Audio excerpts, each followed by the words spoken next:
Hamas की धमकी, Israeli बंधकों को ताबूतों में भेजेंगे, कहा सेना भेजी तो खामियाजा भुगतना होगा। परिजन तय करें बंधक जिंदा चाहिए या नहीं। गाजा में इजरायली बंधकों के शव मिलने के बाद हमास ने इजरायल के लिए चेतावनी जारी की है। हमास ने कहा है कि अगर इजरायल की सेना ने उन पर दबाव बनाना बंद नहीं किया तो वे बंधकों को ताबूतों में रखकर इजरायल भेजेंगे। हमास ने धमकी देते हुए कहा कि वह इसके लिए अपने लड़ाकों में आदेश भी दे चुका है। अल जजीरा के मुताबिक कासिम ब्रिगेड के प्रवक्ता अबू उबैदा ने कहा कि अगर इजरायल के प्रधानमंत्री नेतन्याहू बिना समझौते के सैन्य दबाव बनाकर बंधकों को छुड़ाने की कोशिश करेंगे तो हम उन्हें ताबूत में रखकर लौटाएंगे। अब फैसला परिजनों के हाथ में है कि वे बंधकों की जिंदा वापस चाहते हैं या उनके शव। नेतन्याहू बोले, बंधकों को पीछे से सिर पर गोली मारी गई। हमास ने कहा कि बंधकों की मौत के लिए नेतन्याहू और उनकी सेना जिम्मेदार है। वहीं नेतन्याहू ने कहा है कि हमास की सुरंगों में जिन 6 बंधकों के शव मिले थे उन्हें पीछे से सिर पर गोली मारी गई थी। इजरायली पीएम ने बंधकों को जीवित वापस लाने में सफल न होने पर देश से माफी मांगी। उन्होंने कहा, हम बेहद करीब पहुंच गए थे लेकिन विफल हो गए। हमास को इसकी भारी कीमत चुकानी होगी। वहीं हमास के एक सीनियर अधिकारी ने कहा है कि उन बंधकों की मौत इजरायल की एयर स्ट्राइक में हुई थी।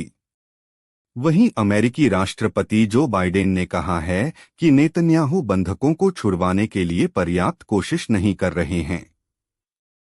हमास की सुरंग में मिले थे 6 बंधकों के शव।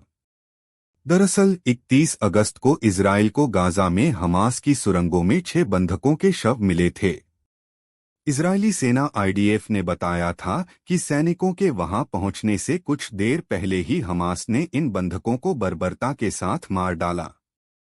आईडीएफ ने बताया था कि उन्हें इलाके में 6 बंधकों के मौजूद होने की खबर मिली थी। इस वजह से सेना बहुत ही सतर्कता के साथ आगे बढ़ रही थी। इस बीच उन्हें हमास की एक सुरंग का पता चला। यहां छानबीन के दौरान बंधकों के शव बरामद हुए।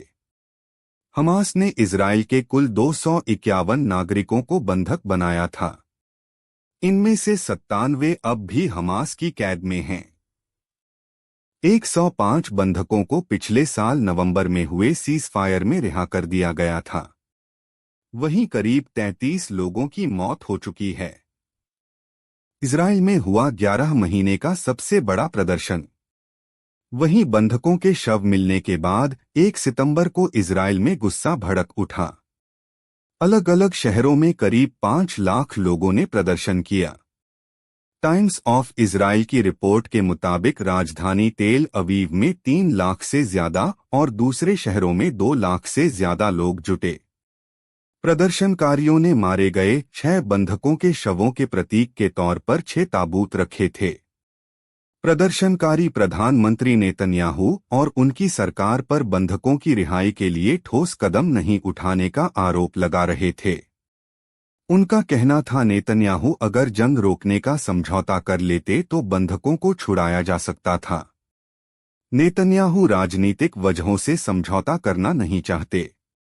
दोस्तों, अब ये न्यूज़ सुनकर और दूसरे आपके दोस्तों को शेयर किया करो, लाइक करो और पहली बार देखते इस चैनल को सब्सक्राइब भी कर दो।